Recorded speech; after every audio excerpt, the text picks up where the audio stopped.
Hello friends, good morning. Today in the second lecture of unit and dimension, I will start from the topic lastly I have covered in the previous lecture.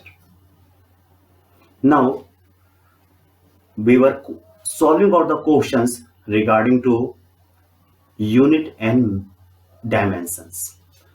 My today's first question is to find out the dimension of universal gas constant at the same time unit of universal gas constant. It is represented by R, we know, and the ideal gas equation PV is equal to nRT. Therefore, R can be written as PV upon NT.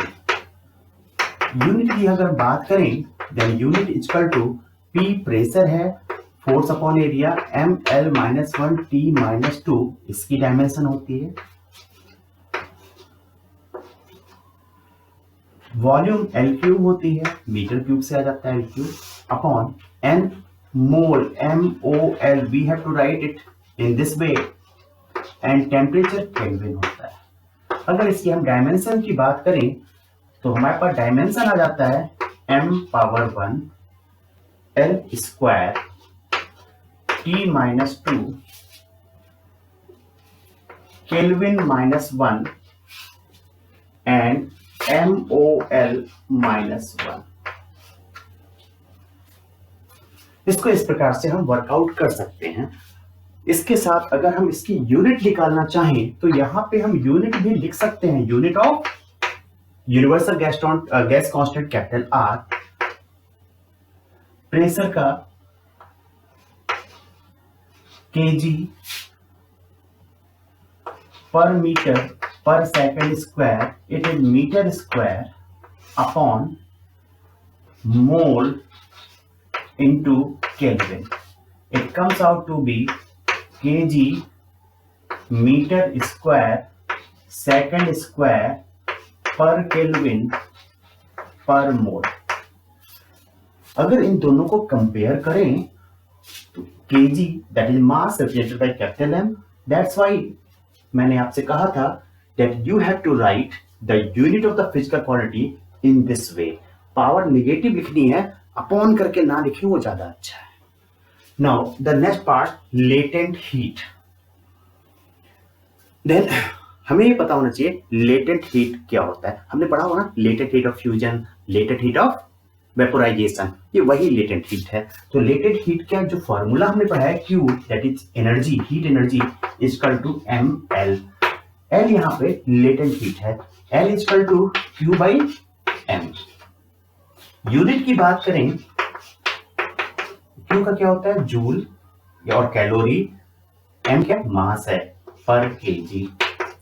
या इसको और simplify करें तो joule को हम लिख सकते हैं केजी मीटर स्क्वायर पर second square KG power minus 1। ये दोनों कैंसिल आउट हो जाएंगे और मेरे पास आ जाएगा मीटर स्क्वायर पर सेकंड स्क्वायर। क्लियर? यहां से हम डायमेंशन इसकी लिख सकते हैं, मीटर यानी L, capital L square and minus T की पावर माइनस 2। तो इसको रब करके मैं लिख देता हूं, therefore dimension of L, this is unit not dimension of R. I have written here dimension. Dimension of L is equal to Q का डायमेंशन होगा ml square T minus 2 upon m power 1।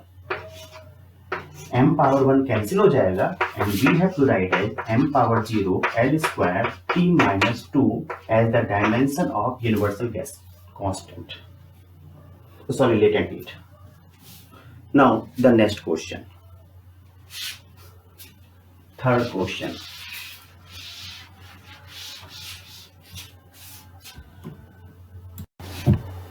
Now हमें इसमें से capacity का dimension निकालना है।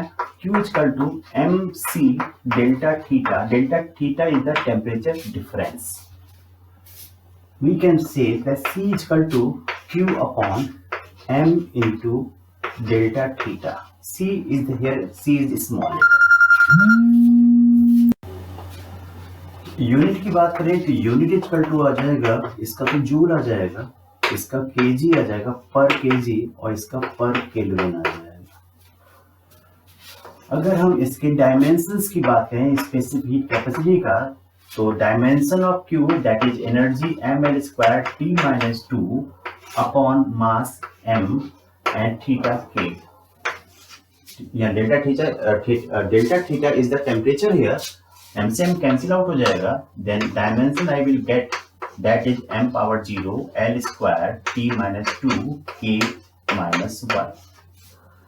In the same way, if we are talking about thermal conductivity, then Q is equal to minus Ka delta theta by delta x into time t.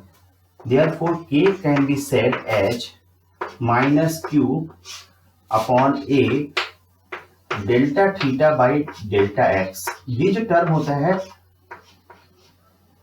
delta theta by delta x, it is called temperature gradient, rate of change of temperature with distance. T. Unit की बात अगर हम यहां पे करें, then unit equal to, भाई Q का क्या आ जाएगा, माइनस साइन का कोई यूनिट नहीं होता, जूल एरिया है, और ये क्या है,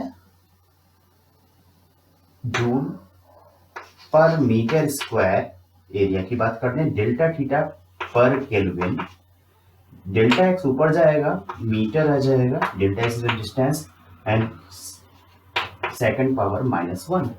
then it comes out to be, joule पर सेकंड को वाट कहा जा सकता है, मीटर पर केल्विन, जूल पर सेकंड को वाट कहा, वाट पर मीटर पर kelvin. Now about its dimension.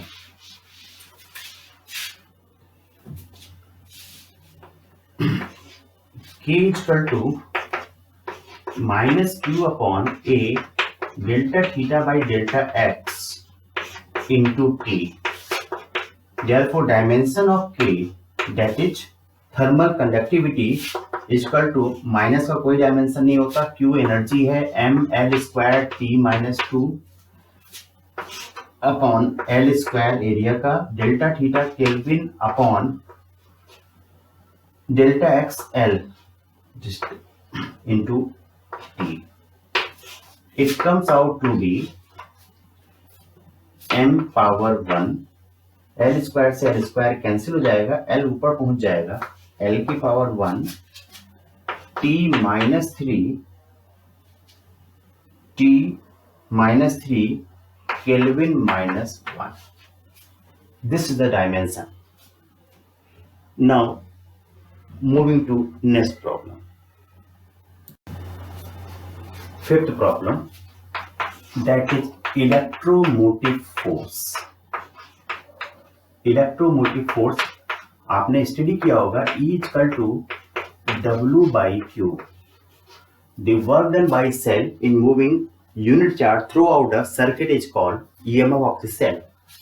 Therefore, इसे यूनिट तो हमें पता है, यूनिट होता है जूल पर कूलम, और इसी को आप वोल्ट VOLT कहते हैं. साथ में अगर हम डायमेंशन की बात करें, डायमेंशन ऑफ EMF को कैपिटल E से रिप्रेजेंट करते हैं, W का dimension ml square t minus 2, और चार्ज का हमने निकाला था ampere into time AT. It comes out to be n की power 1 l square t minus 3 a minus 1. I think these are clear to you. Now coming to next topic, that is applications of dimensional analysis.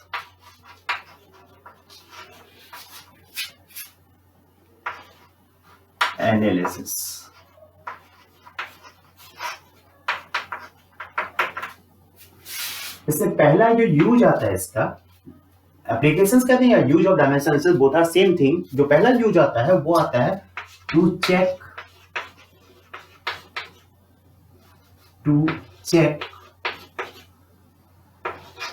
dimensional balance of an equation।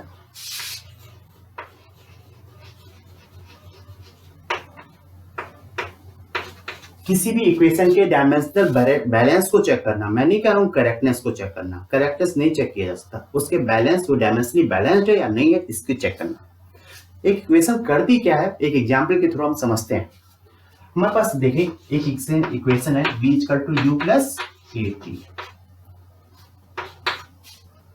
यह equal to sign है, यानी left hand side equal to right hand side, means comparison. u + at मतलब addition subtraction.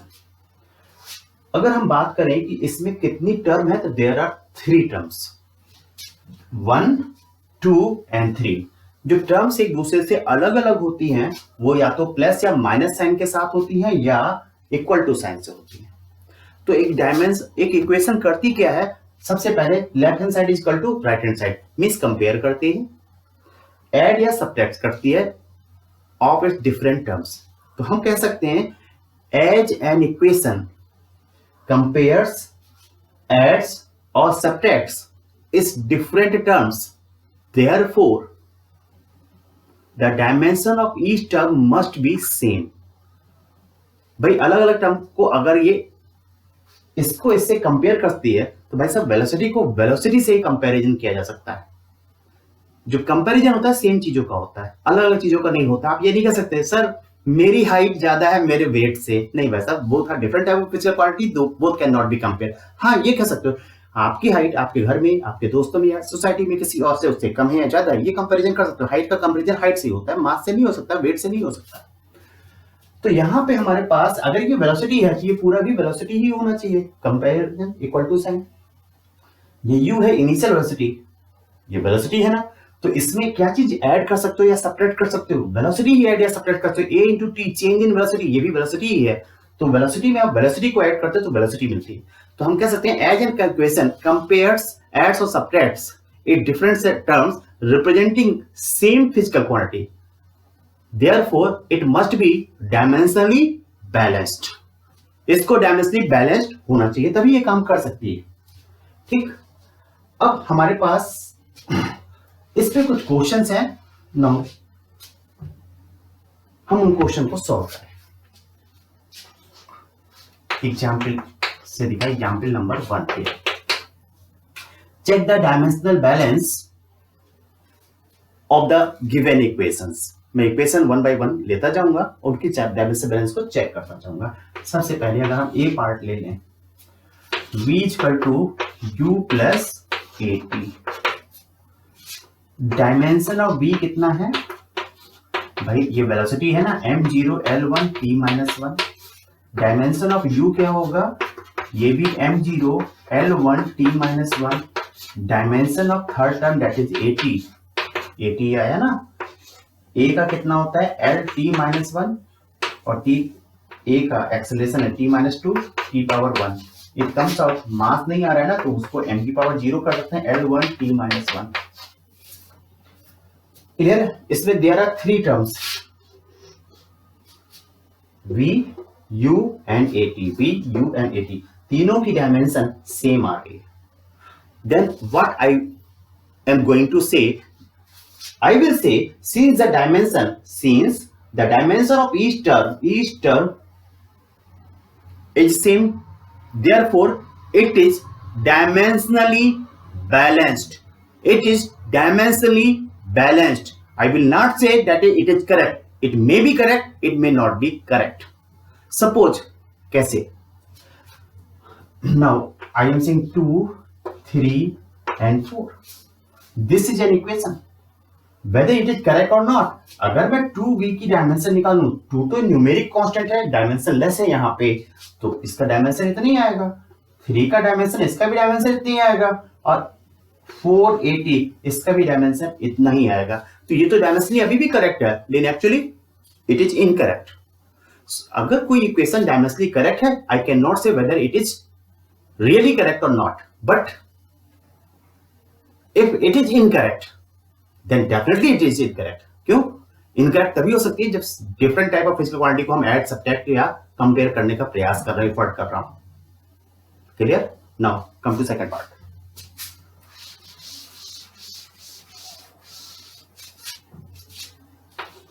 B S is equal to UT plus half AT square. Dimension of S equal to, S क्या है? Displacement है, M0 L1 T0। Dimension of UT, U L1 T minus 1 and T power 1। It comes out M0, M तो था नहीं, L1 रहेगा और T cancel out हो जाएगा, 0 आ जाएगा पावर, ये का positive power and half AT square. Half यहाँ पे डायमेंशन लेस है, डायमेंशन लेस कांस्टेंट है, A L T minus 1 2 and T square. ये वैसा, ये तो A का आ जाएगा ना एक्सेलरेशन का, तो it comes out to be M0 L1 T0। Since the dimension of every term, each term of this equation is same, S का, UT का, सबका डायमेंशन सेम आ रहा है। Since the dimension of every term of this equation is same, therefore it is dimensionally correct. But actually it will correct or not, I cannot say. Now coming to C part. ऐसे ही equation, third equation को हम work out कर सकते हैं। मैं C part में fourth equation की तरफ जाता हूं। S N equal to u plus half a 2n minus 1। यह n क्या है? ये this is displacement of the particle in nth second. What is this? Displacement of the particle in nth second. It is displacement not distance, remember it. Then how to work it out, देखिए समझिए इस बात को। हमारे पास S N क्या है, हम पहले राइट हैंड साइड की हम बात कर रहे हैं। एस एन की बात हम करें बाद में, पहले हम यू की डायमेंशन निकालने। यू क्या है? हमें वेलोसिटी पता है, M0 L T minus 1 to half A 2n minus 1। भाई हाफ तो न्यूमेरिक कांस्टेंट है, A क्या है? एक्सेलरेशन इतना, n क्या है? टाइम है, तो 2n क्या होगा? टाइम होगा। What is n? n is time, then 2n is also a time. What we are doing here in 2n minus 1, we are subtracting 1। Time में से टाइम ही सब्ट्रैक्ट हो सकता है, तो अगर ये पूरा का पूरा टर्म जो होगी वो टाइम की टर्म होगी। तो यहाँ पे हम t की पावर 1 करेंगे, हमारे पास आ जाएगा M0 L1 T minus 1। Now Sn, velocity में वेलोसिटी ऐड करेंगे तो भाई साहब वेलोसिटी मिलनी चाहिए ना, तो इसका डायमेंशन इसके बराबर होना चाहिए। द फर्स्ट थिंग, देखिए एक्सप्लेन कैसे करेंगे। It is displacement of the particle in nth second. nth second means 10th second में कितना डिस्प्लेस हुई? 10th सेकंड का ड्यूरेशन कितना होता है, कितनी देर के लिए होता है? 1 सेकंड के लिए होता है। तो जो 10 सेकंड 10th nth सेकंड का ड्यूरेशन 1 सेकंड का है, भाई 10वें सेकंड में कितना डिस्टेंस चलेगा? 10वां सेकंड कितनी देर के लिए होगा? 1 सेकंड के लिए होगा ना। तो 1 सेकंड में जो डिस्प्लेसमेंट होता है उसे क्या कहते हैं? वेलोसिटी कहते हैं। तो basically S, what is called Sn? Sn is the average velocity of the body for nth second. Nth second. क्या displacement of the body of nth second. Therefore, its dimension is M0 L1 T minus 1. Since the dimension of every term of this equation is same, therefore, it is dimensionally correct. Actually, it is correct or not? I have to sort out some other method. This particular method is not usable for checking the correctness of equation. Now, question number part D. Part D.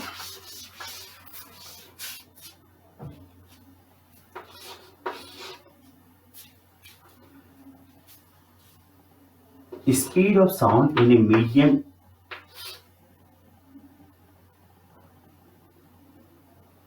or speed of sound on a tensionized string is given by v equal to under root T capital T by mu. Capital T यहाँ पे tension है और tension का meaning होता है, अब आगे पढ़ेंगे, फोर्स। और म्यू क्या है? मास पर यूनिट लेंथ। इसकी डायमेंशन करेक्टनेस को चेक करना है। तो डायमेंशन ऑफ वी क्या है? वेलोसिटी है, speed m0 l1 t-1। Dimension of right hand side single term है, तो हम यहां पे लिखेंगे अंडर रूट, ऐसे लिखेंगे। t क्या है? टेंशन यानी force, m1 l1 t-2। Mu क्या है? Mu is the mass per unit length यानी मास ऑन लेंथ। तो इसका जो डायमेंशन आ जाएगा m1 l-1, m1 से m1 कैंसिल हो जाएगा, बाकी आप वर्कआउट करोगे तो आपके पास आ जाएगा l2 t-2 स्क्वायर रूट में। तो इसका l1 t-1, भाई मास नहीं है ना, m0।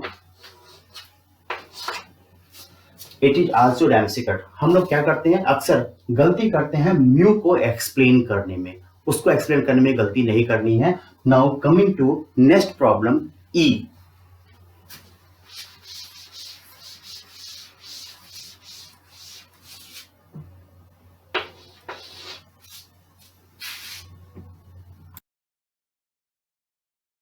Part E, find the dimension of the constant A, B, C, D, E and F in the following equation where S is equal to displacement and t is equal to time. It is given to you. इसका solution अगर हम देखें तो हम कह सकते हैं, we can say that there are 1, 2, 3 and 4 terms. ये भाई एक टर्म है, एक टर्म ये है, एक टर्म ये है, एक टर्म ये है और ये भी एक टर्म है। इस टर्म में न्यूमरेटर भी है, डिनोमिनेटर भी है और समथिंग मल्टीप्लायर भी है। तो अगर ये डिस्प्लेसमेंट है, इट मींस सभी टर्म्स डिस्प्लेसमेंट को रिप्रेजेंट करती हैं। मींस हम कह सकते हैं dimension of a equal to dimension of displacement equal to m0 l1 t0। Now dimension of bt must be equal to dimension of s. It indicates that dimension of b is equal to dimension of s upon t is equal to, भाई s का कितना आ जाएगा? l upon t। It can be written as m0 l1 t-1। Now from the third term, उसको भी simply इसी प्रकार से हम वर्कआउट कर सकते हैं। थर्ड टर्म हमारा कह रहा है dimension of C T square equal to dimension of s। It indicates that dimension of c equal to dimension of s upon T square. इसको वर्कआउट कर लीजिएगा आप, m0 l1 t-2। Now the last term, last term में confuse होने की जरूरत नहीं है। न्यूमरेटर में क्या है? d में से t को सब्ट्रैक्ट कर रहा है। We are subtracting t from d, means t and d both are same thing, same physical quantity. Therefore dimension of d must be equal to dimension of t equal to, भाई m नहीं है, length नहीं है, t एक बार है t1। In the same way dimension of e, denominator में यहां पर e में t स्क्वायर ऐड हो रहा है, we are adding t square in e, therefore dimension of e and t square both must be same equal to m0 l0 t square. Now for the dimension of f what we can say, अच्छे से रब out कर दे, यहीं से बता दें आपको। We can say d minus T upon e plus T square into F. इस पूरे की जो डायमेंशन होनी चाहिए वो s की डायमेंशन के इक्वल होना चाहिए। Therefore we can say dimension of f equal to dimension of s into e plus T square upon d minus T. What we can say s का डायमेंशन कितना होगा L1 ई टी स्क्वायर में T square add करोगे T square ही मिलेगा, इसका dimension T square हो जाएगा. नीचे टी में से टी सब्ट्रैक्ट करोगे, डी में से टी सब्ट्रैक्ट कर रहे हैं, डी भी टाइम ही होना चाहिए, ये टी आ जाएगा. And therefore it comes out to be m0 L1 T1. Simple, कहीं पे भी घबराने की जरूरत नहीं है. Now the next part f.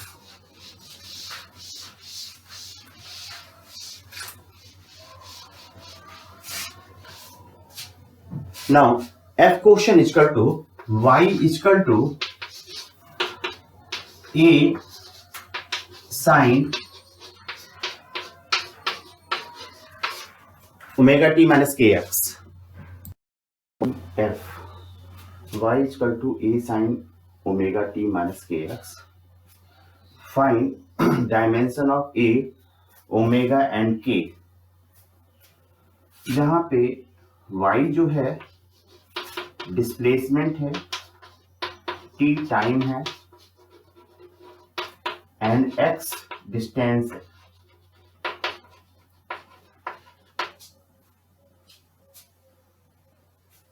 Then हमें ये पता है कि जो ट्रिग्नोमेट्रिक फंक्शंस होते हैं ये टोटल के टोटल ये डायमेंशन लेस होते हैं, यूनिट लेस होते हैं. Therefore dimension of a must be equal to dimension of y equal to भाई l की पावर 1 होगा. और इसे हम लिख सकते हैं m0 L1 T0. In the same वे ये साइन के साथ क्या अटैच्ड है, ये एंगल है. एंगल भी डायमेंशन लेस होता है, और अगर एंगल डायमेंशन लेस होता है तो we can say that dimension of omega T equal to unity. It indicates that dimension of omega equal to dimension of 1 upon T and it comes out to be, भाई time आ रहा है, मास नहीं आ रहा है, लेंथ नहीं आ रहा है, टाइम माइनस 1, डिनोमिनेटर में टाइम था. In the same way, dimension of kx must be, it is dimensionless, therefore it can be written as dimension of k is equal to 1 upon x is equal to m0 L minus 1 T0. These are the dimension of this question, variables of this question. Now part G.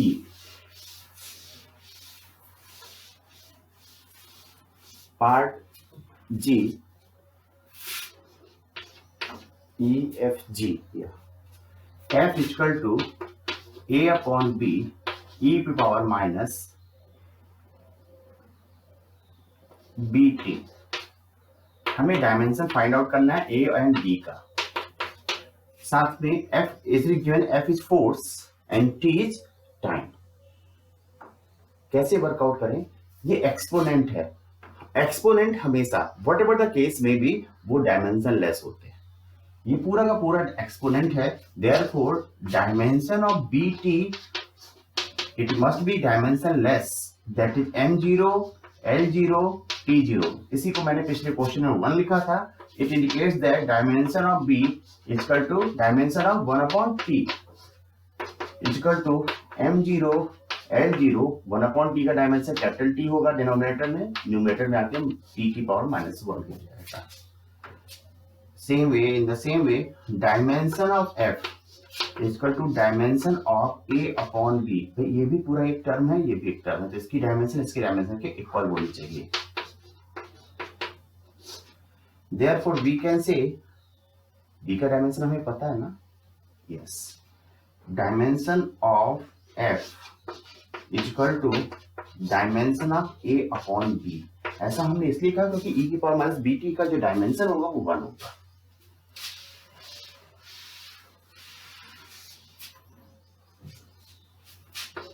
और dimension of a is equal to dimension of f into b.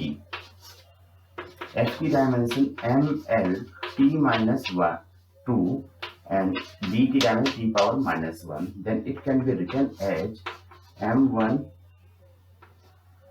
l1 t -3। ये question वो है जो कहीं ना कहीं कुछ concept include करते हैं, जो वर्कआउट करें तो हमें प्रॉब्लम नहीं होगी। Now next part, that is part H.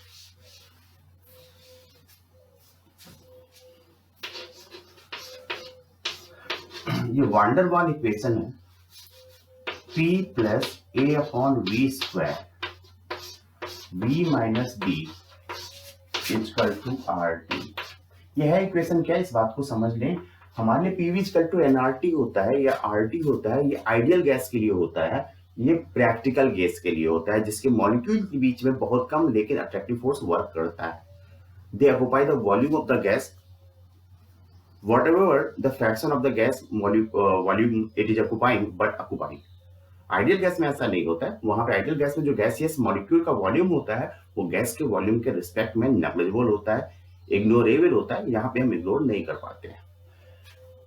इसलिए हमें ए एंड बी की डायमेंशन वर्कआउट करनी है। ए और बी की डायमेंशन हमें निकालनी है। भाई ये क्या है? प्रेशर। प्रेशर में हम क्या ऐड कर सकते हैं? प्रेशर ही ऐड कर सकते हैं ना। Therefore, what we can say, dimension of A upon V square must be dimension of pressure. It indicates that dimension of A is equal to dimension of PV square. Dimension of A कितना हो जाएगा? P कितना हो जाएगा? Dimension of A is equal to, therefore P का dimension होता है m1 l minus 1 t minus 2 into इसका होता है l cube whole square. It comes out to be m1 l की पावर 5 t minus 2 या l की पावर 6 आ जाएगा। इन द सेम वे वॉल्यूम में वॉल्यूम सब्ट्रैक्ट कर सकते हैं, वॉल्यूम से वॉल्यूम ही सब्ट्रैक्ट कर सकते हैं। Therefore dimension of B must be equal to dimension of volume equal to m0 l cube t0। Clear नहीं आ रहा है? दोबारा इसे ऊपर लिख के देख लेते हैं।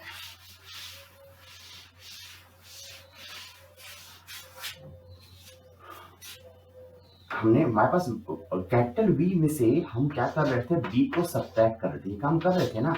इसका मतलब क्या कर रहे थे? क्या है? वॉल्यूम है, तो वॉल्यूम में से क्या सब्ट्रैक्ट कर सकते हैं? वॉल्यूम सब्ट्रैक्ट करते हैं। Therefore dimension of B equal to dimension of volume, और इसका डायमेंशन वॉल्यूम का जो होता है m0 l क्यूब t0 होता है। आप सिंपली l क्यूब भी कह सकते थे, लेकिन इस फॉर्मेट में लिखें। It is being used in the forthcoming chapters. ये हमारे पास एग्जाम्पल नंबर 1 था। Example number 1 that was based on the first application of dimensional analysis. Now coming to second application.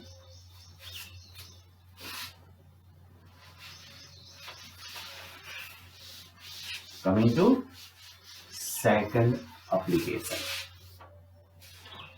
Now, what is the second application? इसको हम देखें अगर, then second application में हम क्या करते हैं? फिजिकल क्वांटिटी के जो न्यूमेरिक वैल्यू होता है, जो उसके मैग्नीट्यूड को रिप्रेजेंट करता है, उसको एक सिस्टम ऑफ यूनिट से दूसरे सिस्टम ऑफ यूनिट में कन्वर्ट करते हैं। मींस हेडिंग हमारी आ जाएगी to convert magnitude of a physical quantity from one system of unit to other system of unit, we can say। एक सिस्टम ऑफ यूनिट से दूसरे सिस्टम ऑफ यूनिट में कन्वर्ट करना। अब हमारे पास किसी भी फिजिकल क्वांटिटी के न्यूमेरिक वैल्यू को, अब हम एक एग्जाम्पल लेके देखते हैं। अगर आपसे पूछा जाए कि what is the length of a bar, कोई भी सब बार कर ले, बोर्ड कर ले, कुछ भी कर ले, what is the length of that bar? आपने कहा sir it is 1 metre. Suppose करें आपने कहा 1 मीटर। सही है। दूसरा कह सकता है सर इट इज 100 सेंटीमीटर, ये भी सही है। तो हम यहाँ पे दो चीजें हम कंक्लूड करते हैं। पहली चीज ये, किसी भी फिजिकल क्वांटिटी के मैग्नीट्यूड को बताने के लिए सबसे पहले एक न्यूमेरिक वैल्यू को की जरूरत पड़ती है। न्यूमेरिक वैल्यू को we are going to represent by small n, और दूसरा यूनिट की जरूरत होती है। हमें पता है कि जब मीटर बड़ा है ना सेंटीमीटर से, तो whenever meter is larger than centimeter, then when what we conclude from these figures, when unit is larger, its numeric value is lesser. When unit is smaller, that is centimeter here, then its numeric value is larger. Therefore, what we can say that numeric value of a physical quantity's magnitude is inversely proportional to unit used. That is n proportional to 1 upon u, or nu is equal to constant. It indicates that n1 u1 is equal to n2 u2. इसका use हम आगे करने जा रहे हैं। Example देखें, example number 2। Example number 2,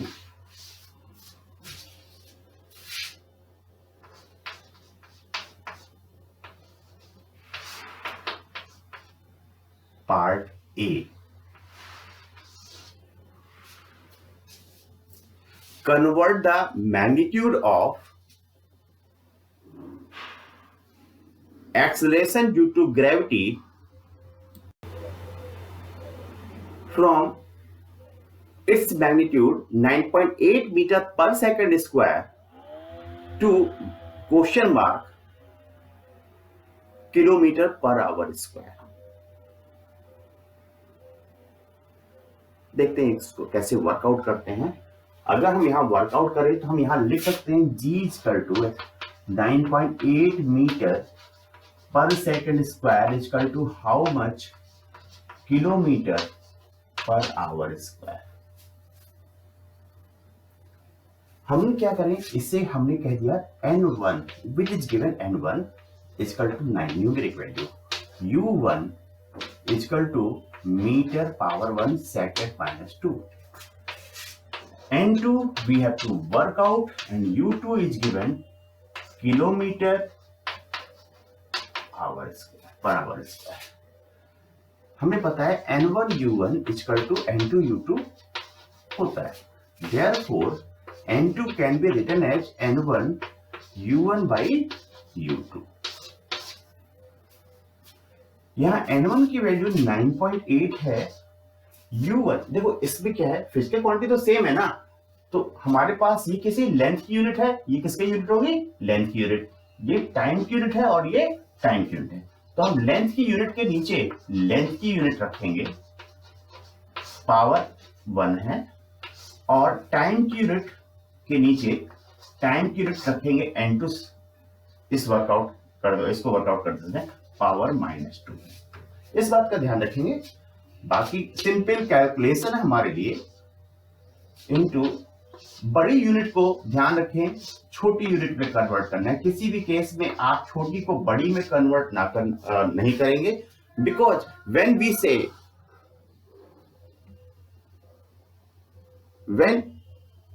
हमसे पूछा जाता है कि 1 मीटर में कितने मिलीमीटर होते हैं, तो हम इजीली बताते हैं 1000 मिलीमीटर, ये नॉर्मल फ्लो है। लेकिन जब हमसे कहा जाता है 1 मिलीमीटर में कितने मीटर होते हैं, तो हम बता तो देते हैं 1/1000, लेकिन हमें सोचना पड़ता है, थोड़ा सा टाइम बढ़ जाता है। गलत वो नहीं है, लेकिन हाँ बड़े से छोटे में कन्वर्ट करें। सेकंड एनीथिंग आवर 3600 -2, सेकंड से सेकंड कैंसिल, मीटर से metre cancel, it can be written 9.8 into 1/1000 into 3600 whole power 2। 9.8 next line ऊपर से लिखते हैं,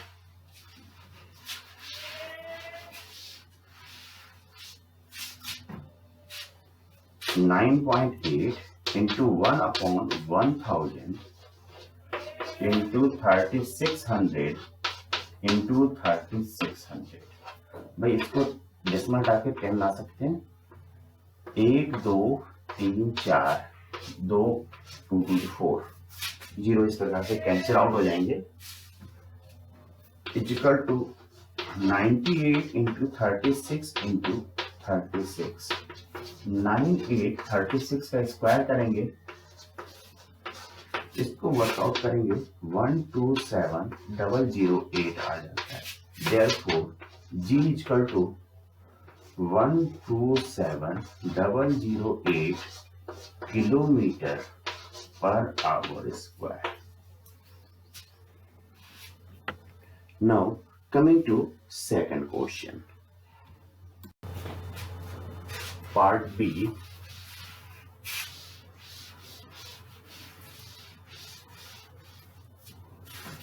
Part B, F equal to 1 kg metre पर सेकंड स्क्वायर, इसी को न्यूटन भी कहते हैं, equal to how much gram centimetre per second square, इसको डाइन भी कहते हैं।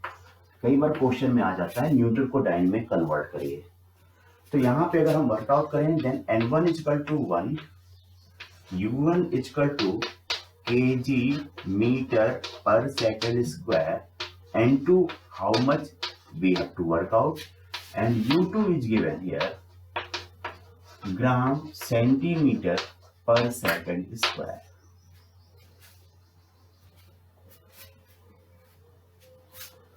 Now what we have to find out, N2 equal to N1 U1 by U2 equal to N1 की वैल्यू 1 है, U1 kg, भाई ये मास की यूनिट है, मास के नीचे मास की यूनिट रखेंगे, अपॉन ग्राम, पावर 1 है, मीटर लेंथ की यूनिट है, U2 डिनोमिनेटर में आ रहा है, सेंटीमीटर डिनोमिनेटर में आएगा, पावर सेम रखेंगे, एंड यहाँ पे सेकंड आएगा और वहां पे भी सेकंड आ रहा है, पावर -2, इससे ये कैंसिल हो जाएगा।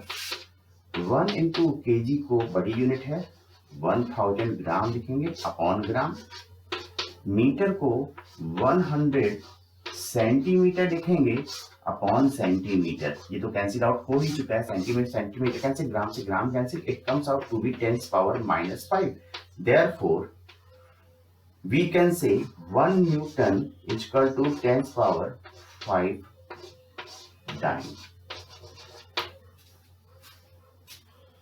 Now coming to C part, convert 1 joule into अर्ग। भाई जूल MKS सिस्टम की यूनिट है, अर्ग CGS सिस्टम की यूनिट है, तो हम कह सकते हैं 1 joule that is kg metre square पर second square equal to how much gram centimetre square second पर सेकंड स्क्वायर। यहाँ पे फिर ये N1 हो जाएगा, ये पूरा का पूरा U1 हो जाएगा, ये N2 हमें वर्कआउट करना है, ये U2 मेरे पास है। N2 can be written as N1 U1 by U2 is equal to N1 1 U1 available.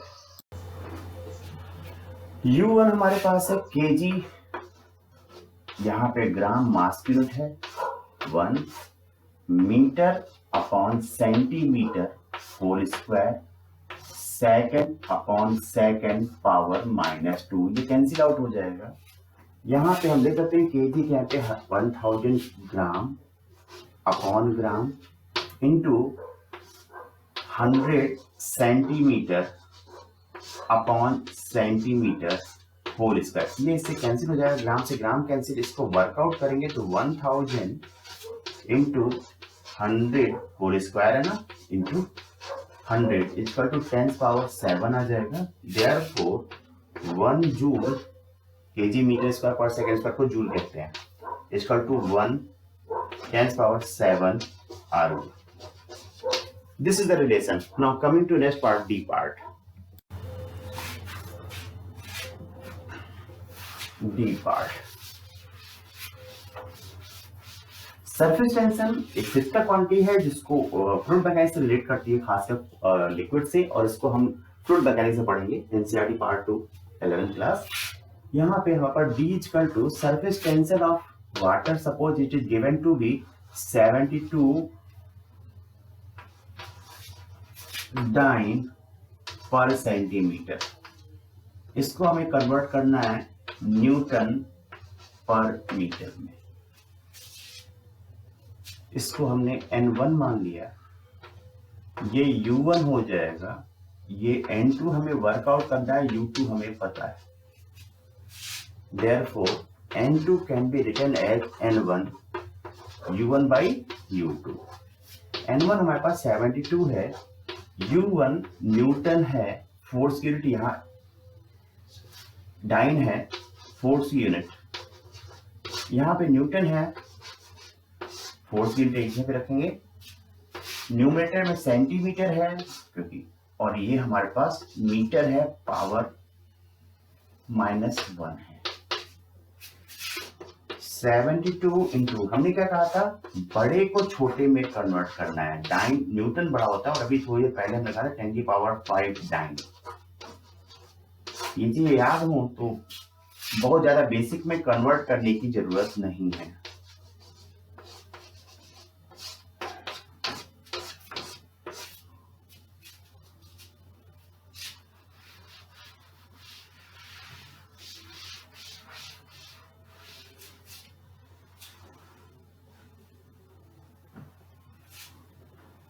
Therefore, N2 is equal to 72 into 1/10⁵ into 100 is equal to 72 into 10⁻³ ऊपर जाएगा, आ जाएगा। और surface tension is equal to 72 into 10⁻³ newton per meter। Simple question. Now part E, universal gravitational constant value is 6.67 into 10⁻11 Newton meter square per kg square is equal to how much? Newton सीधे system में dine ले लेते हैं, centimetre power +2 and KG यहाँ पे ग्राम ले लेते हैं -2। N1 ये है, U1 ये है, N2 निकालना है, U2 is given here. Then what we can say, N2 is equal to N1 U1 by U2। हमने N1 की वैल्यू 6.67 into 10⁻11 रखा, एंड U1 न्यूटन नीचे डाइन आ जाएगा, मीटर डिनोमिनेटर में सेंटीमीटर होल स्क्वायर आ जाएगा, एंड kg/ग्राम पावर -2 आ जाएगा। इसको workout करें, 6.67 into 10⁻11, ये तो ऐसे ही रहेगा। न्यूटन की जगह पे हम 10⁵ डाइन लिख सकते हैं, जैसा लास्ट क्वेश्चन में किया था।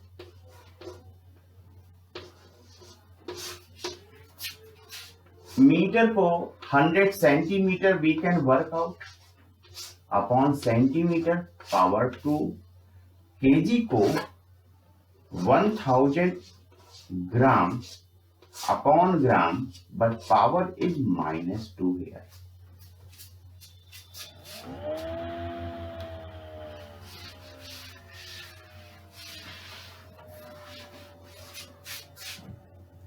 Therefore, N2 is equal to 6.67 into 10⁻11।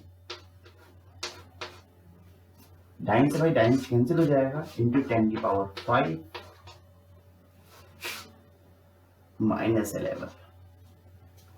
Centimetre से सेंटीमीटर 100 का होल स्क्वायर 10⁴ आ जाएगा, और यहाँ पे ग्राम से ग्राम कैंसिल, इसको वर्कआउट करेंगे तो 10⁻⁻6 आ जाएगा। इन सभी को अगर हम वर्कआउट कर दें, then we are going to get the value of universal gravitational constant to be 6.67 into 10 power -8, -11, 5, -6, -2, -8.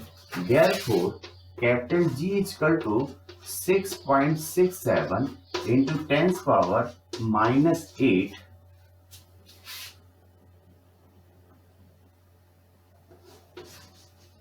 dyne centimeter square per gram square. This is the value. Now coming to question number F. Spring constant which is denoted by small k is given to be 1000 Newton per meter. It's equal to how much dyne पर centimetre. Newton को simple unit पे convert करके मास और इन सब unit पे convert करके workout किया जा सकता है, डायरेक्टली भी किया जा सकता है, क्योंकि न्यूटन और डाइन में रिलेशन हमें पता है. देयरफॉर N2 अगर हम निकालना चाहें तो N1 आ जाएगा 1000 U1 न्यूटन अपॉन डाइन. भाई जल्दी करना है ना, तो कैसे करें? Metre upon centimetre power -1 equal to 1000. Newton को 10 की पावर 5 डाइन लिखा जा सकता है अपॉन डाइन 100 सेंटीमीटर. हमने क्या कहा था, बड़े को छोटे में कन्वर्ट करना है, सोचने में टाइम नहीं लगता, वैसे दोनों से कर सकते हैं. Equal to 10 power 8 into 10 power -2 equal to 10 power 6. Therefore, spring constant K is equal to 10 power 6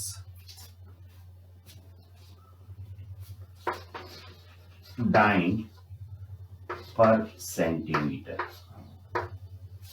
Simple part. Now, in this use, when we derive a formula, exactly what we are doing there is simply, suppose an example. अगर हम एक example लें kinetic energy का, K equal to half mv². देखें ये क्या है, 1/2 it is called proportional constant, the magnitude of value of the proportional constant. This is shortcoming और drawback of the dimension analysis, that we can not find out the value of proportional constant. So we have not to determine it when we are going to derive a formula between different physical quantities. It is mass, this is velocity. What is important here? Power of mass is 1 and that of velocity 2. Then through dimension analysis, what we exactly do, first thing and last thing, we determine the power of different variables. Simple. हमें पहले से पता होना चाहिए कि kinetic energy किन factors पे depend करती है, उसके बेसिस पे हम वर्कआउट कर सकते हैं. अगर हमें ये नहीं पता है कि मास और वेलोसिटी पे डिपेंड है, हमें किसी और चीज पे पता है, तो प्रॉब्लम हो जाएगी, हम यूज नहीं कर पाएंगे इसका. ठीक, तो यहां पे एक लाइन में हम एक बात कह सकते हैं, और वो ये कह सकते हैं, by using dimensional analysis we can relate different physical quantities by comparing their dimensions, as the dimensions relation or dimension has the same relation as the formula has between different physical quantities. एक example लेते हैं, वहां से इसको workout करते हैं, ज्यादा वहां समझ में आएगा. Example third.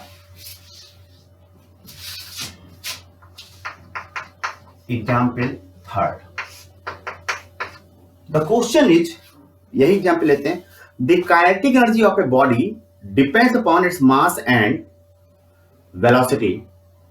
Determine its formula.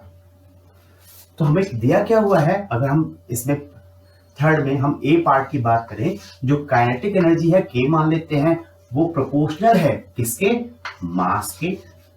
इसकी पावर को हम A मान लें, वेलोसिटी के B मान लें. therefore kinetic energy can be written as, suppose a proportional constant I am taking here is capital A.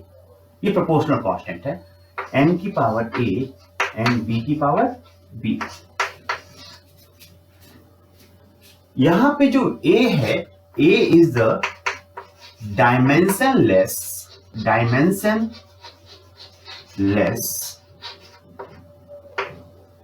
proportional constant.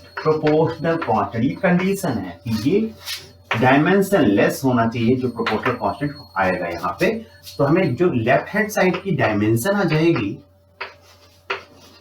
वो काइनेटिक एनर्जी की डायमेंशन है और it can be written as m1 l square t minus 2. Right hand side की dimension जो आएगी ये a m की power a b की पावर b की डायमेंशन है. भाई यहाँ पे a तो डायमेंशनलेस है, कुछ नहीं आएगा. m की power a into l1 t minus 1 b. It comes out to be m की पावर a l की पावर b t की पावर माइनस 2b. ये मैंने सिंपलेस्ट एग्जाम्पल लिया है क्योंकि फॉर्मूला में डिराइव कर रहा हूं तो फॉर्मूला सही होगा, तो लेफ्ट हैंड साइड और राइट हैंड साइड की डायमेंशन सेम होगी. तो हम यहां कह सकते हैं since right hand side dimension equal to left hand side dimension, दोनों को कंपेयर करते हैं तो हमारे पास आ जाएगा m की capital m a l b t minus b equal to m1 l2 t minus 2. Mass को मास से कंपेयर कर सकते हैं, लेंथ को लेंथ से कंपेयर कर सकते हैं, टाइम को टाइम से. मास को मास से कंपेयर करें a की वैल्यू 1 आ जाएगी और b की वैल्यू लेंथ को लेंथ से कंपेयर करने पे 2 आ जाएगी. t को भी कंपेयर करके देखें, वहां से जस्टिफाई करके देखें तो b की वैल्यू 2 ही आती है. कई बार ऐसा होता है कुछ और कहीं पे आ जाए किसी फॉर्मूला डिराइव करते समय, इसका मीनिंग है कि formula we can not determine there. Therefore kinetic energy can be said, भाई साहब यहाँ प्रोपोर्शनल कांस्टेंट कैपिटल A था m की पावर n v की पावर 2. हम इससे यहीं तक डिराइव कर सकते हैं, इसके आगे डिराइव नहीं कर सकते. इसके आगे हमें एक्सपेरिमेंट करना पड़ेगा और हम कहेंगे experimentally a equal to 1/2 therefore k equal to half mv square.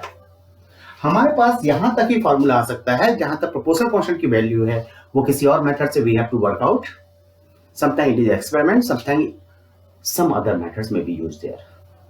Now example number 2.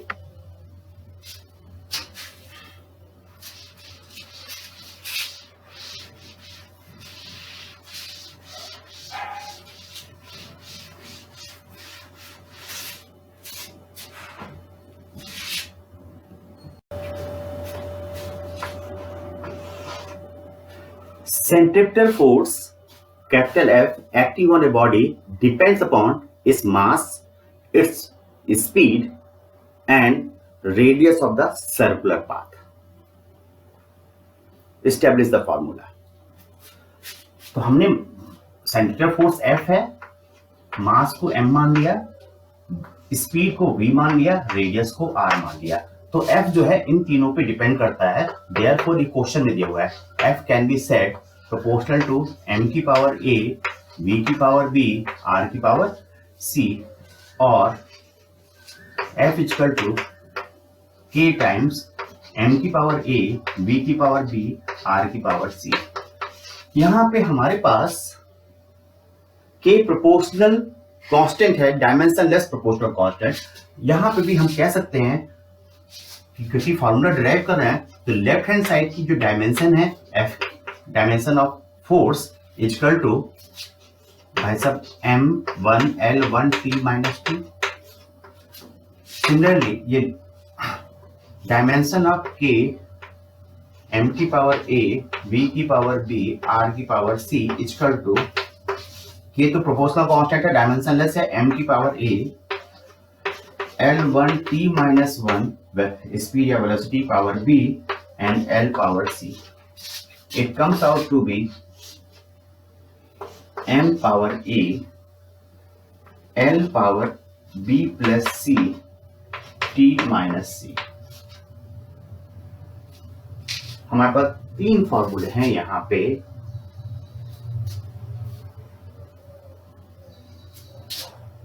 T minus B आएगा। हमारे पास ये इन दोनों के डायमेंशन सेम होने चाहिए, यानी कि इसको इससे मुझे कंपेयर करना पड़ेगा, इसको इससे कंपेयर करना पड़ेगा। By comparing this to we get A equal to 1, B plus C equal to 1। M को M से कंपेयर किया, A की वैल्यू आ गई। L को L से कंपेयर किया, B और C की वैल्यू आ गई। और T को कंपेयर किया T से, तो minus B equal to minus 2 indicates B equal to 2। A पता है हमें, B पता है, C की वैल्यू यहां से आ जाएगी। तो 2 plus C equal to 1, therefore C equal to 1 minus 2 equal to minus 1। Now the formula is, जो हमने एस्टेब्लिश किया है,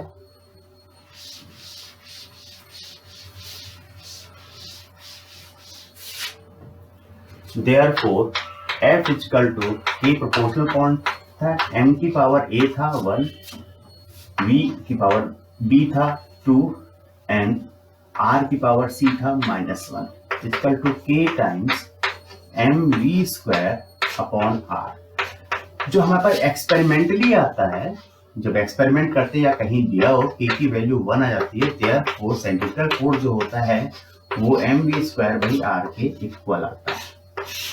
ये आप सर्कुलर मोशन में स्टडी करेंगे आगे, इस फॉर्मूले को सम अदर मेथड से डिराइव करेंगे। Now coming to third question, part C। Part C। Now, the time period of a liquid drop in a liquid का ड्रॉप है लिक्विड के अंदर, ये depends upon pressure, density and surface tension. Capital S से यहां denote कर रहा हूं। Establish the formula. हम क्या करेंगे यहाँ पे, टी टाइम पीरियड है, टाइम है प्रोपोर्शनल टू P की पावर A, D की पावर B, S की पावर C।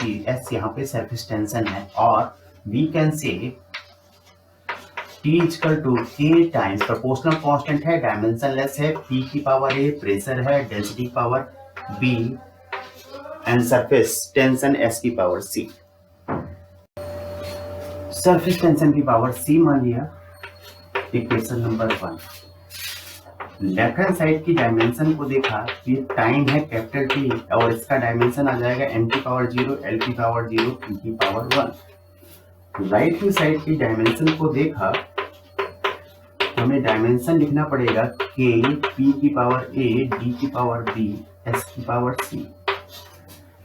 भाई K तो डायमेंशन लेस होगा, प्रोपोर्शनल कांस्टेंट है, P प्रेशर है, इसका डायमेंशन होता है m1 L minus 1 T minus 2 power A।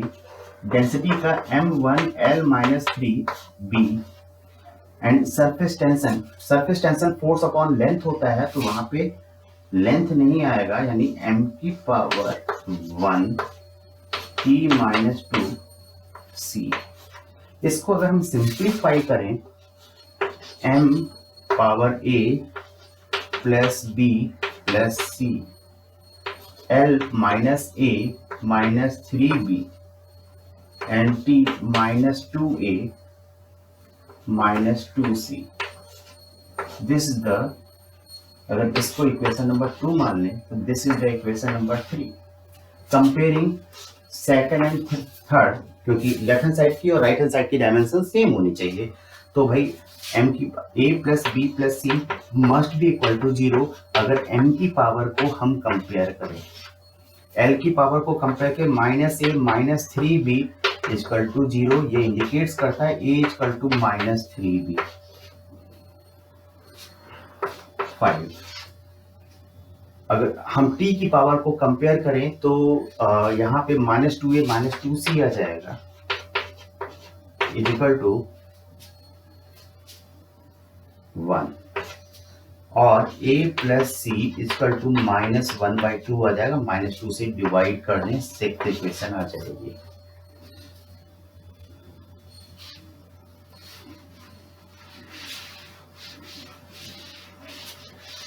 इसको अगर हम वर्कआउट करें, सॉल्व करें, a plus C equal to -1/2,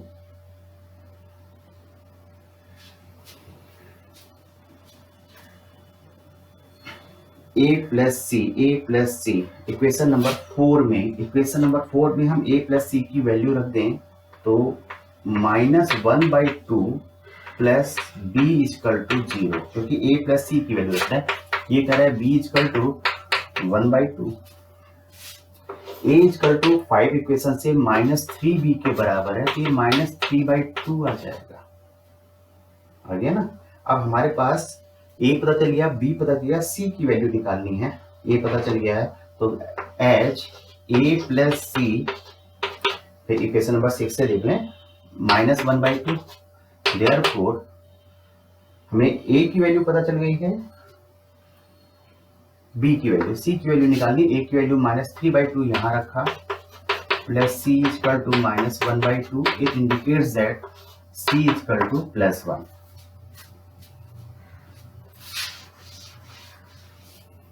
ये वर्कआउट करने के बाद हम कहते हैं देयरफॉर जो टाइम पीरियड का फॉर्मूला था, प्रोपोर्शनल कांस्टेंट किया गया था p की पावर a हमारे पास -3/2 है, b की पावर b 1/2 है, एंड c की पावर एंड s की पावर c 1 है। तो this is the formula we are getting. Next question please.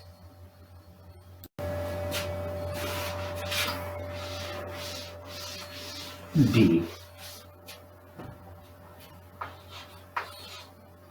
If force, length, time are taken as fundamental physical quantities, then find the dimension of density.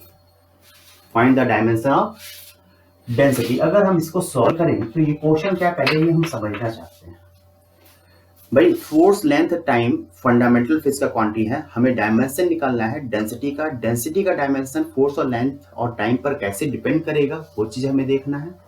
Means पहले हमें formula establish करना है, कैसे depend करेगा formula ही बताएगा। ठीक, तो formula we are going to establish first. हमने कहा लेट डेंसिटी को डी से रिप्रेजेंट करते हैं प्रोपोर्शनल टू एफ की पावर ए, एल की पावर बी, टी की पावर सी, और we can say d equal to small d equal to k times k is the proportional dimensionless proportional constant f a l b t power c। dimension of left hand side ये dimension density की dimension के बराबर होगा, और density का dimension हमें पता है m1l-3t0 होता है। Dimension of right hand side,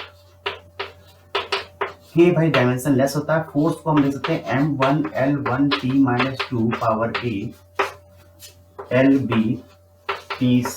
it can be written as m power a l power a plus b t power -2a plus c। Now this is equation number 2, this is equation number 3। Since left hand side और right hand side की dimension बराबर होती हैं, तो ये dimension, ये dimension इसके equal होनी चाहिए। यहाँ से कंपेयर करें, a की वैल्यू 1 आ जाएगी, आ गई ना, m की पावर a, m की पावर 1। दूसरा a plus b equal to -3 आ जाएगा, ये कहेगा b equal to -3 minus a की वैल्यू 1 आ चुकी है, -3 - 1 इक्वल टू -4। c टाइम को कंपेयर करें, टाइम से कंपेयर करें तो -2a plus c equal to 0। It indicate that c equal to 2a equal to 2 × 1 equal to 2। Therefore density का डायमेंशन जो हम लिखेंगे वो, ये इसका डायमेंशन लिखेंगे तो प्रोपोर्शनल कांस्टेंट है, इसका कोई डायमेंशन होगा नहीं। f की power a, f a 1, l -4, l की power b, p equal to -4 and t square.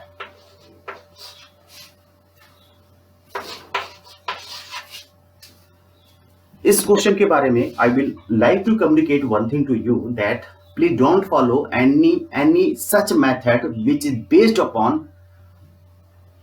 Simply guess basis. Wild guess base पे आपको कोई क्वेश्चन वर्कआउट नहीं करना है। गैस इस प्रकार का हम तब यूज करते हैं, हिट एंड ट्रायल मेथड भी यूज नहीं करना है, क्योंकि ये सारी मेथड तब यूज करते हैं जब हमारे पास कोई प्रॉपर मेथड होता नहीं है। प्रॉपर मेथड मेरे पास अवेलेबल है, कोई भी क्वेश्चन यहाँ से वर्कआउट होगा, कहीं कोई प्रॉब्लम नहीं आ जाएगी। लेकिन कुछ जगह पे ऐसा दिया हुआ है, कुछ बुक्स में दिया हुआ है, मीन टू से, और उनको आपको फॉलो नहीं करना है, क्योंकि यहाँ पे हमारे पास एक डेफिनेट मेथड अवेलेबल है जहाँ पे हमें वाइल्ड गैस लेने की जरूरत नहीं है, किसी गैस या हिट एंड ट्रायल की जरूरत नहीं है, इसलिए इस मेथड को यूज करें। Now coming to next question.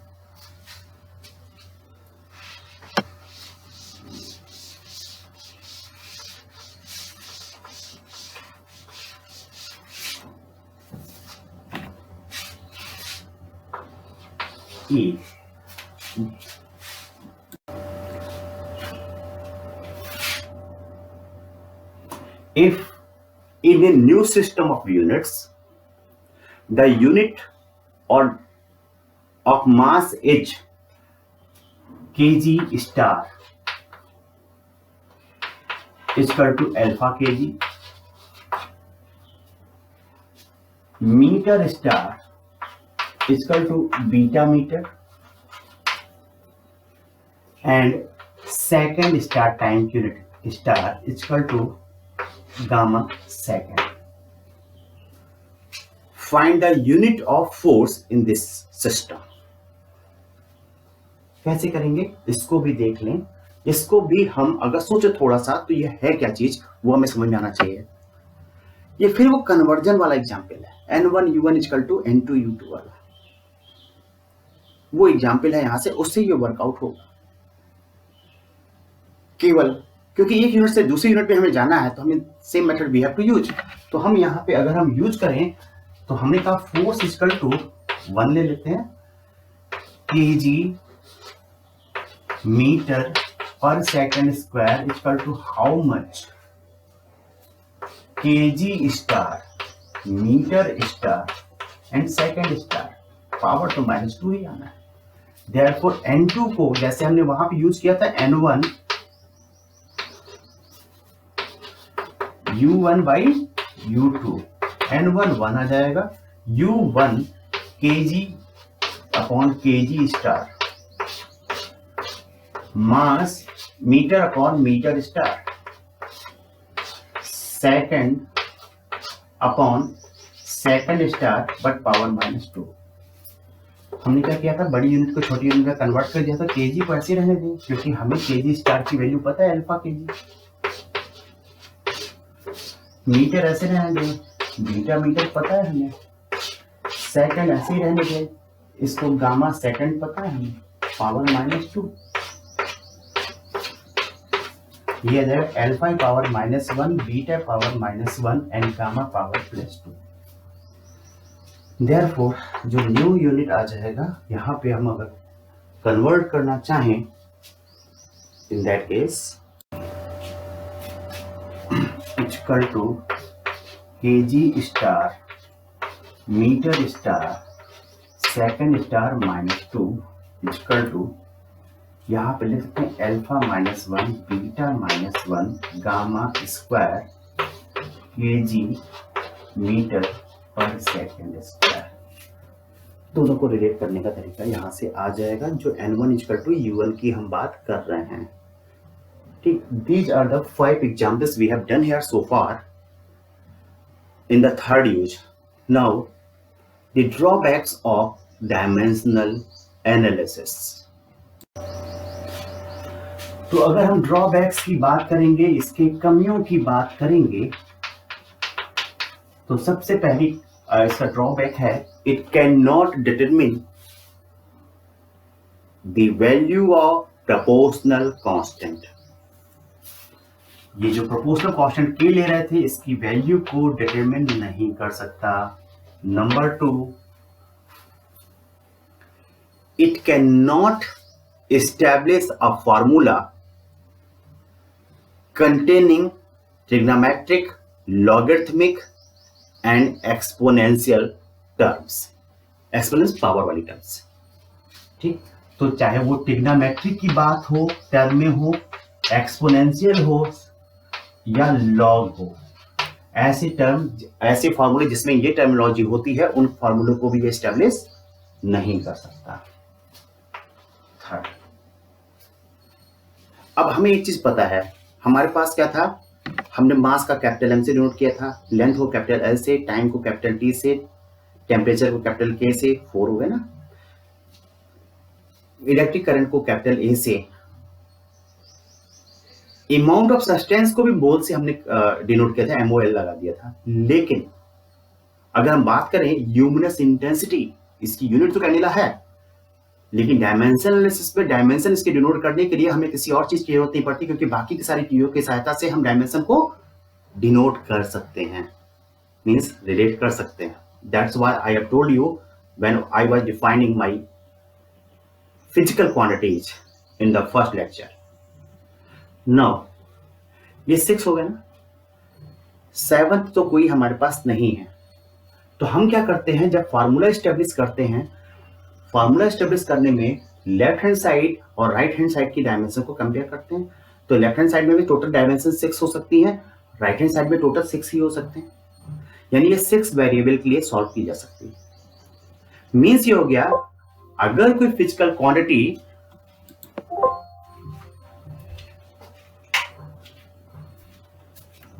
if any physical quantity is depending more than 6 other physical quantity, formula cannot be established।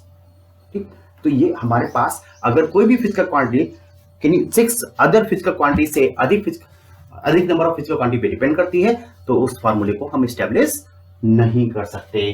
तो 6 से ज्यादा नहीं होनी चाहिए दूसरी physical quantities. Fourth, it cannot differentiate between scalar and vector। Means क्या हो गया कि जो डायमेंशन वेलोसिटी होती है वही स्पीड की होती है, इन दोनों के बीच में डिफरेंशिएट नहीं कर सकती, कोई अंतर नहीं कर सकती। नंबर 5,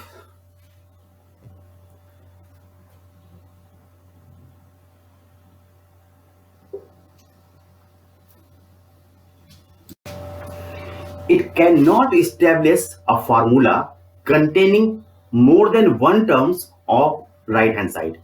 ऐसे फॉर्मूले जिसमें राइट हैंड साइड में एक से अधिक टर्म होते हैं, उनको हम कॉम्प्लेक्स फॉर्मूले कहते हैं। तो हम कह सकते हैं ये कॉम्प्लेक्स फॉर्मूले को डिराइव नहीं कर सकते। Example, s equal to ut plus half at square या v equal to u plus at. यहां पे मेरे पास राइट हैंड साइड में देयर आर 2 टर्म्स, इनको हम कॉम्प्लेक्स फॉर्मूला कहेंगे। जहां पे मोर देन 1 टर्म्स हो, उनको भी ये एस्टेब्लिश नहीं कर सकते। 6th, it cannot establish a formula containing proportional constant which is not dimensionless। अगर proportional constant dimensionless नहीं है, तो ऐसे फॉर्मूले को भी एस्टेब्लिश नहीं कर सकती। एग्जांपल के तौर पे ये f equal to g m1 m2 by r square को एस्टेब्लिश नहीं कर सकती। 7th, it cannot establish a formula if any physical quantity involved is dimensionless। अगर कोई भी फिजिकल क्वांटिटी जो इसमें इन्वॉल्व हो, जिनके बीच में फॉर्मूला हमें डिराइव करना हो, वो डायमेंशनलेस हो। जैसे हमने कहा था यंग मॉडुलस कांस्टेंट, आगे पढ़ेंगे, ये स्ट्रेस अपॉन स्ट्रेन के बराबर होता है। यहां पे जो स्ट्रेन है वो डायमेंशनलेस होता है, स्ट्रेस बेसिकली प्रेशर का डायमेंशन होता है। ठीक, तो इस फॉर्मूले को भी हम डिटरमिन नहीं कर सकते। 8th, it cannot determine the formula if any two physical quantity involved in the formula are having same dimension। कोई भी दो physical quantity, right hand side left hand side सबको मिला करके, उनके फॉर्मूला डायमेंशन सेम नहीं होनी चाहिए, अदरवाइज ये फॉर्मूला एस्टेब्लिश नहीं कर पाएगा। This is the 8th problem या ड्रॉबैक। यहां पे एग्जांपल है, हम लोग 12th में पढ़ेंगे beta equal to D lambda by small D. ये फ्रिंज विड्थ है, ये भी लेंथ है, डिस्टेंस है, ये वेवलेंथ है, ये भी लेंथ ही है, और ये डिस्टेंस बिटवीन टू स्लिट्स है, ये भी इस फॉर्मूला, क्योंकि इसमें चार की चारों फिजिकल क्वांटिटी ऐसी हैं जिनकी डायमेंशन सेम है, ऐसे फॉर्मूले को भी एस्टेब्लिश नहीं कर सकता। Now these 8 drawbacks are I think sufficient for you। जैसे से आप वर्कआउट करेंगे प्रॉब्लम्स को, आपको कुछ और भी चीजें नजर आएंगी। और उसके लिए जरूरी है कि आप पूरा लेक्चर कम से कम जरूर देखें, चाहे वो 2 या 3 पार्ट में मिला के देखें, पहले 20 मिनट फिर 20 मिनट फिर 20 मिनट, ठीक, लेकिन पूरा लेक्चर देखेंगे तभी आपको ज़्यादा बेनिफिट होगा। ठीक, अगर मेरा लेक्चर आपको और कंटेंट आपको पसंद आता है, अच्छा लगता है, आपको समझ आता है, आपका भला करता है ये, इन that case please subscribe, share and like my channel. Okay, good day today.